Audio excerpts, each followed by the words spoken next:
And this is Jason Tucker, and this is WP Watercooler, episode number 346. Today's topic is breaking up with your web host. I'm bored. Is this your... Wow. But that's okay. Great accent. Hey, I wasn't the right person to say it. Maybe I should have got Say to say it. How about Say? How about you say it? Break up with your web host. I'm bored. There you go. You had to do that. I'm bored at the end. Bored. I'm just not. I don't know what's happening. Breaking up with your web host. I am not having a great time. Right. So today we're going to be kind of trying something a little bit different. We're going to be doing a 3-part series on web hosts and websites, and kind of doing more of like a beginner's guide to web hosting. If you already have your website, you already got all your things going, and we kind of want to talk a little bit about that. But before we do that, I want to tell you about ServerPress, Maker's desktop server. Go over to their website over at serverpress.com. You can learn how you can make local WordPress development easy and be able to get your site up and running on your local development server. And then when you're good to go, use WP Site Sync to go send that off to the web host. So we'll talk about that a little later. I'm just going to talk with my hat all day. Say, kick us off. Tell us a bit about yourself. Who am I? Who are any of us? Merry December. No, I'm Sarah. Wow. I'm Sarah Reed. I make WordPress, teach WordPress, preach WordPress, have Sarah Reed Media on all the things, and it is the final month of the year and of the decade, sort of, depending on how you count decades. That's it. That's all I have to say. You're great. Cosper. You're great, people. How about you, Cosper? Tell us about yourself. I'll go for a briefer introduction and say, Cosper, sup? Cosper in the house. All right, Steve. So what kind of pun do you got that goes with your name? You got to do what Cosper usually does. Hi, Steve. Steve. How you doing today? Oh, I thought we were getting progressively shorter. I'm Steve Zengin. I am the founder of Zeek Interactive, and I run the OC WordPress meetup, allegedly. So my response would just be the letter J at this point. Is that what we get down to? You finally got that on there. I'm Jason Tucker. You can find me over at Jason Tucker on Twitter. I do this show as well as another show called WP Blab. Yesterday we did a pretty good episode yesterday. So feel free to go take a look at that. Go over to WPwatercooler.com/WP Blab, and that's where you can find that episode. So check that out. So let's talk a little bit about web hosting and talk about how you will, like, how could you figure out, what are the signs that you're on a bad web host and that you need to get away from it? Oh, wow. Just jumping right in, aren't we? Yeah. I want to give props to Cosper, who came up with the names for these series, because I think they're very clever and I'm very pleased about it. And I just want to give public props, because I didn't come up with this. You would think it was me, but it wasn't. It was him. It is pretty good. It's him down there, I think. I could say that we're probably the only Ariana Grande themed WordPress show. I think the natural answer to your question, Jason, is something technologically related. Easy for you to say. You think I have say brain. So is something technical, but I'm going to start with customer service, right? So if I think customer service is the number one thing that sets one web host apart from another one, right?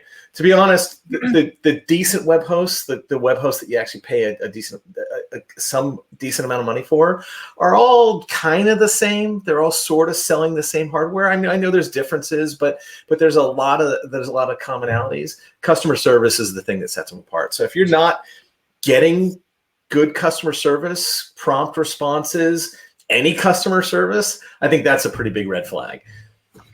You can put WordPress anywhere. I mean, you shouldn't necessarily put WordPress anywhere. You can put WordPress anywhere, but you can put it in you can put it in. You're absolutely right, Steve, that the customer service is what sets things apart. The people who especially the managed WordPress hosts that have a whole team that deals with just WordPress. I mean, that's what they do.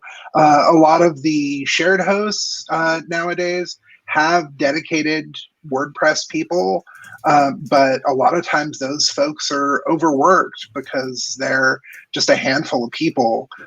So like having a dedicated team, absolutely, who knows and can find answers to your questions is a big thing. And if you're not getting that sort of help. I have broken up with a web host because of their customer service before. Literally in that moment, like I've, even if delete my account. Yeah, I'm not gonna if you've had any sort of like hacks or issues, and a lot of them are just like, oh, we can't help you with this at all. And I think I've told that story on here before, but I had that happen on actually one of my like kind of dev sites that I have. It wasn't even like a client site, so it didn't matter as much, but they were just so like not even helpful. Like I wasn't expecting a lot. I was just like, can you give me some input as to where this could be happening or whatever, like, and they were just like, no, we can't help you at all. No, literally nothing. And I was like, you know what? This is bull. I'm leaving.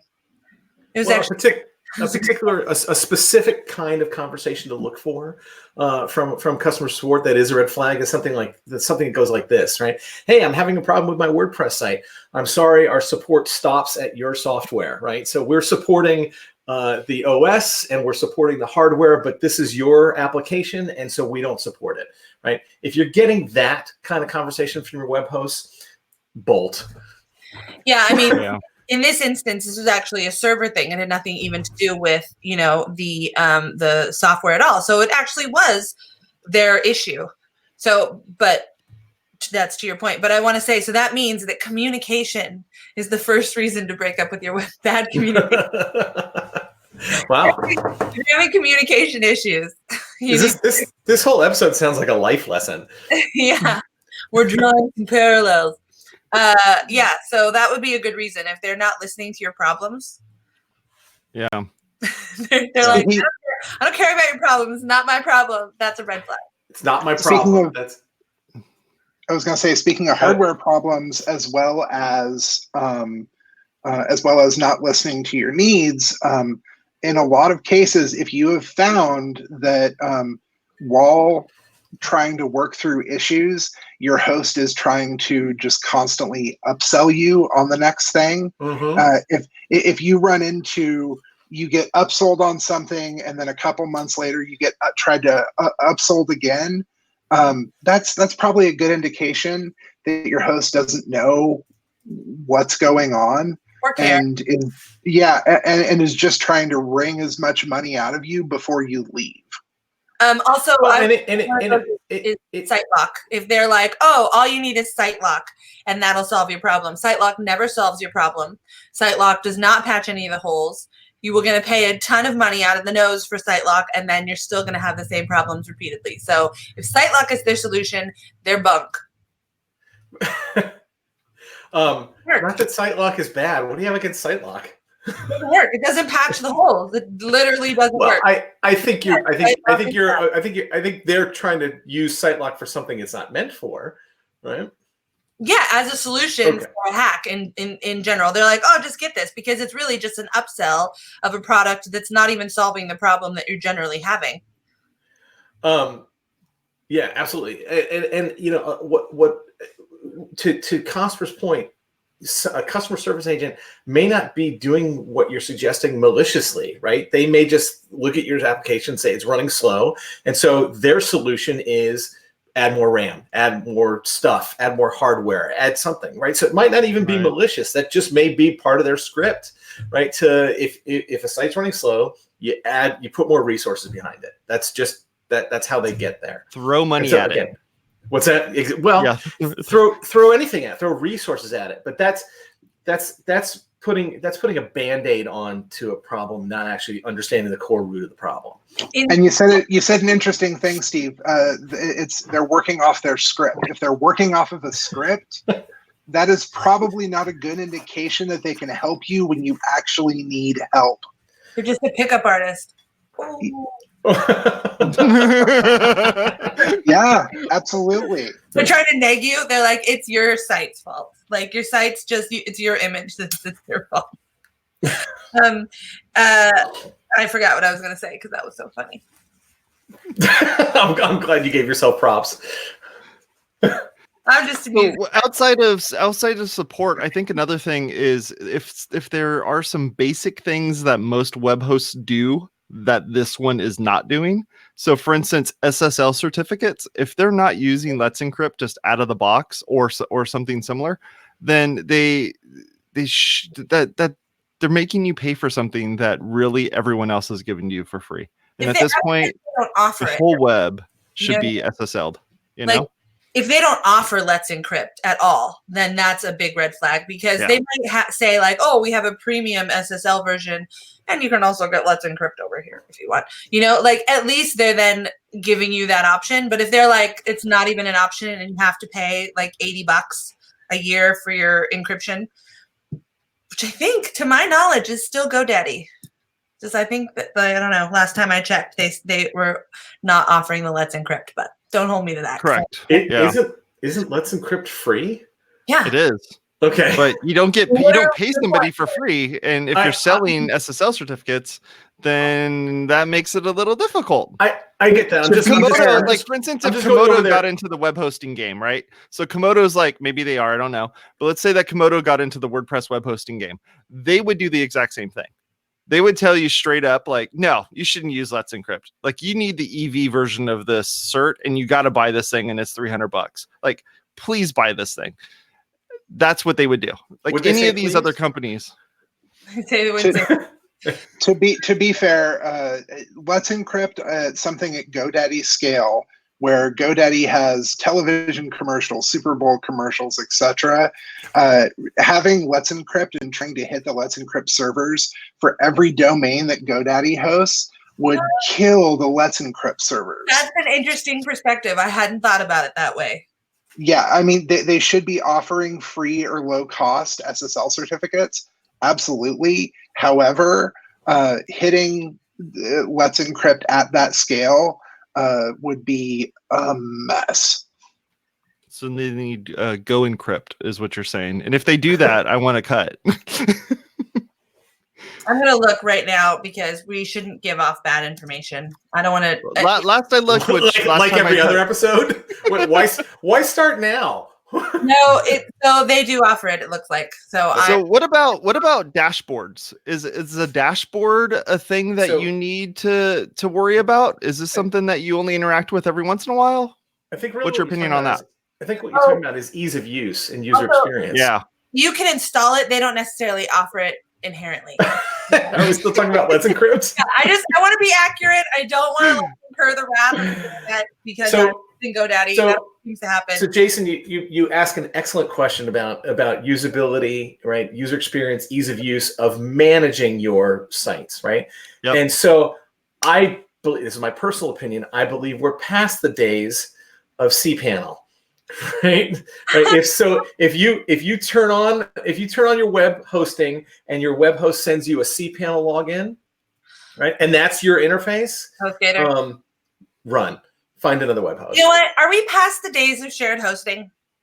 Should we just declare it? No. There's definitely cat blogs out there that need that type of thing, and cat blogs will always exist. And dog blogs, although should be on a VPS at least. The managed hosting is super affordable. Even GoDaddy managed hosting is super affordable. So if we're talking about a WordPress website, it's not actually that much more. So if you're talking about from a cost perspective for the cat blogs, then it's literally like $6 instead of $2.50 a month. But you're talking about shared versus managed. Those aren't really apples and oranges. Yeah, but what do you?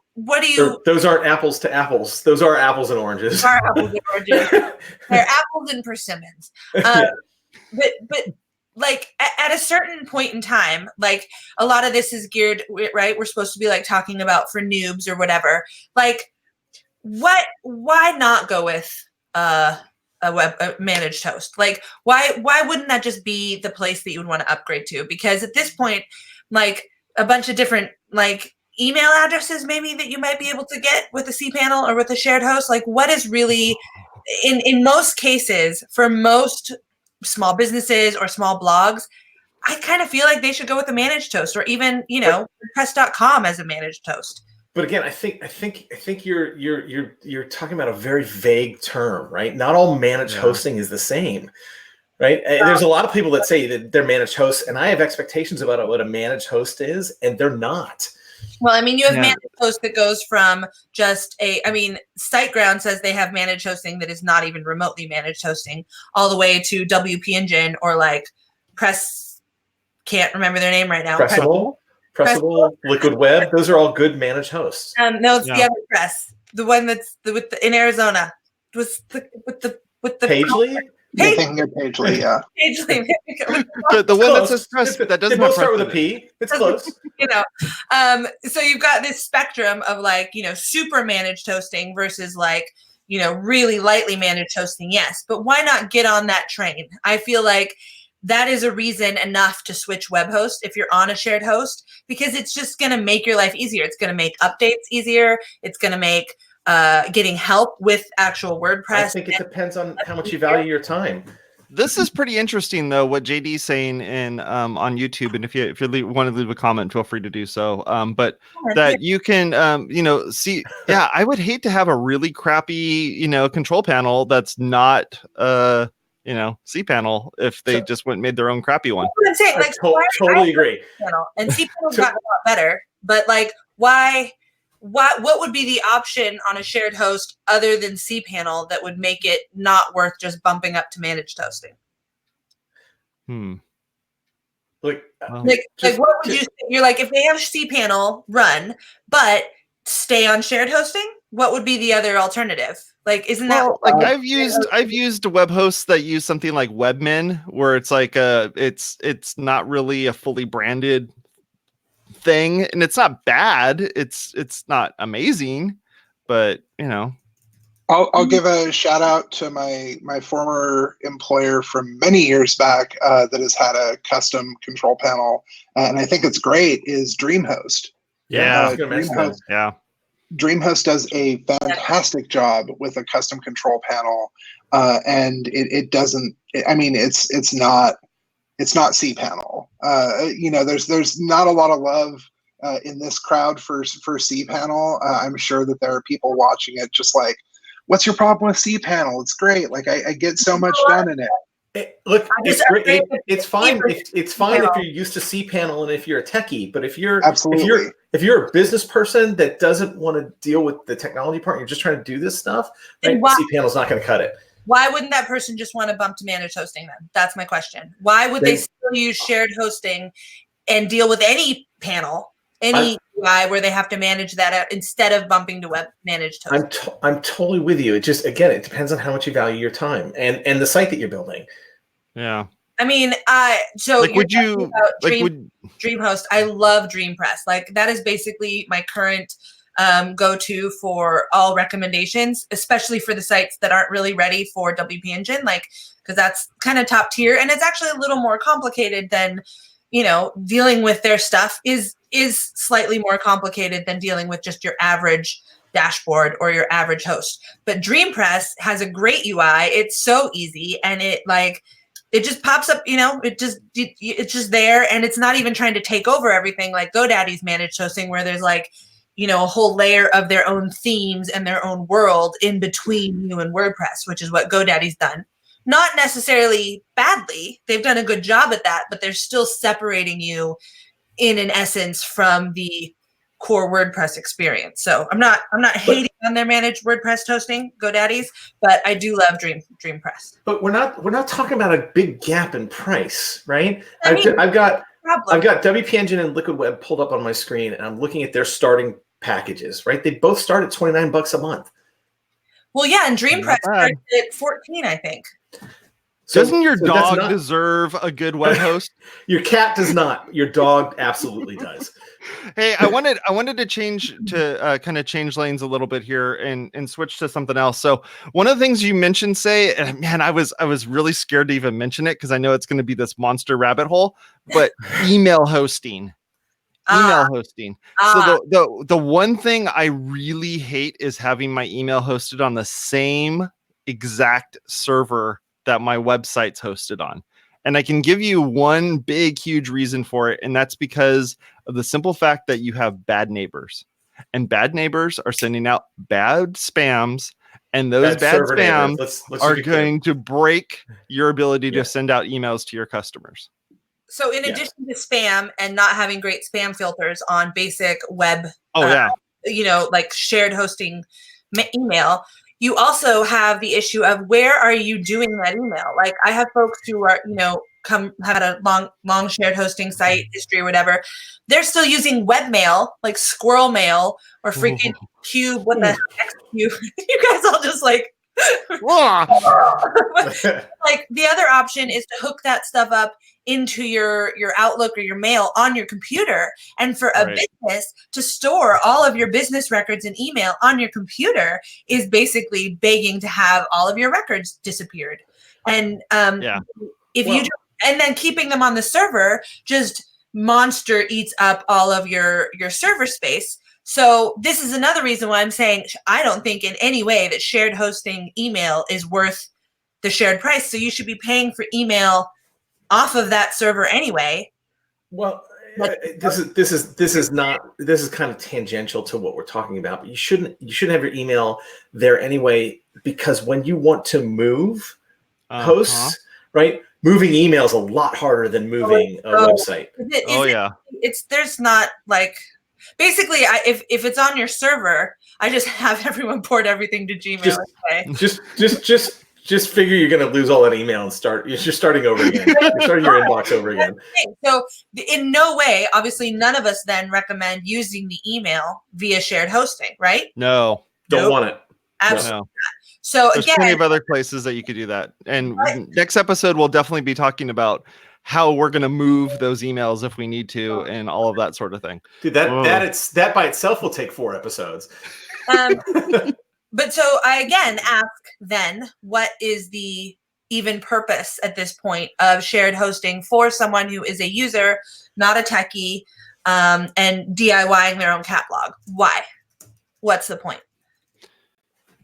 Like, why not? Why wouldn't we just be like, I mean, I would already recommend that. I'd be like, let's get you onto managed hosting and make your life easier no matter what, because you're going to have built-in backups. You're going to have built-in updates. If you want, you can actually call, text these people or chat at these people and get some help even with your WordPress install, because that's the point of managed hosting. Managed WordPress hosting is they'll actually comment on your WordPress install versus shared hosting. You're like, oh, that's your own software. We can't touch that. So let's talk about another red flag that you just skipped over very quickly that I think is very important for this, and that is backups. Right? And so let's talk about the important part of backups. The important part of backups isn't the backing up; it's the restore. Right? So if you've ever had to do this and you've had a problem restoring your backup, you should be moving host. That's a big red flag, and you should be moving host. So you need to be able to restore the backup. If you, this is something I recently have been trying to help. This is a pro bono client who have been just helping an artist for a long time, and they are on tour and don't want to mess or touch their email or anything or change servers. So on SiteGround, you can, and they also don't have any money. It's fun fact, fun land. So a musician with no money? That's unheard of. I said artist. They're not really.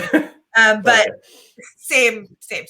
The on SiteGround, you have to pay $30 for a backup and restore on the basic shared hosting level. Yes. What? Or you can upgrade to their next level, but that changes all of your servers and swaps all of your stuff over. So it's a nightmare. Backup and a working restore should be part of any web hosting package that's worth the salt, right? Right. So that should just be there.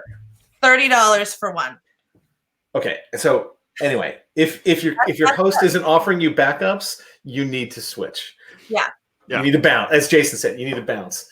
No SSL, no backups. Out. So if your web host won't let you back that up, you got to get out. So we've only got a few more minutes, but let's talk about a couple of the red flags, right? So server slowness or site slowness. Yeah. Right.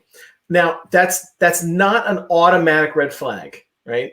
Right. That's not necessarily an indication of a bad host, but it's a pretty good indication, right? So it may be the crappy catalog that you're running and all the plugins that you've loaded and not running caching, all that stuff. It may be that you're on shared hosting, right? There's a lot of factors that add to site slowness. But in general, if you go to your dashboard and your dashboard is running slow, that's typically bad. Yeah, or a lot of shared hosts will take over the dashboard and put a whole bunch of stuff in there, and put in all their own things and their different stuff and talk to you through the dashboard. They'll take control of that. Even in the, like, if you do a quick install from HostGator, what you get is like this bastardized version of that you have to update immediately. Like, it's literally, they install an out-of-date version of WordPress. That's scary. Like an install on HostGator, like a fresh install. Is it WordPress 3? It's like 4 something currently. Cosper? Is that Cosper? I was going to say, if they're installing an old version of WordPress and you try to start up a new site, that's a deal breaker, baby. That is something that you need to just, if they're not taking that sort of thing seriously, then they're not going to take your site seriously when you start having a problem. They have another girlfriend, is basically what you're saying. Yeah, you're the side piece, and you're not their main focus. I just want to say, oh, sorry, go ahead. Were you going to say something funny? I was just going to say the metaphors are endless on this. They really are. Yeah. Because you know what? You know why? Because at the end of the day, the relationship that you have with your web host is a relationship. You have needs, and they are giving you these things, and you're giving them money. So it's maybe a messed up relationship if you want to make a direct parallel. but we'll skip that part. Still a relationship, and that's the balance. And in a lot of these cases, that relationship is way out of balance. Let me tweak that slightly. Your web host is your partner, right? And better.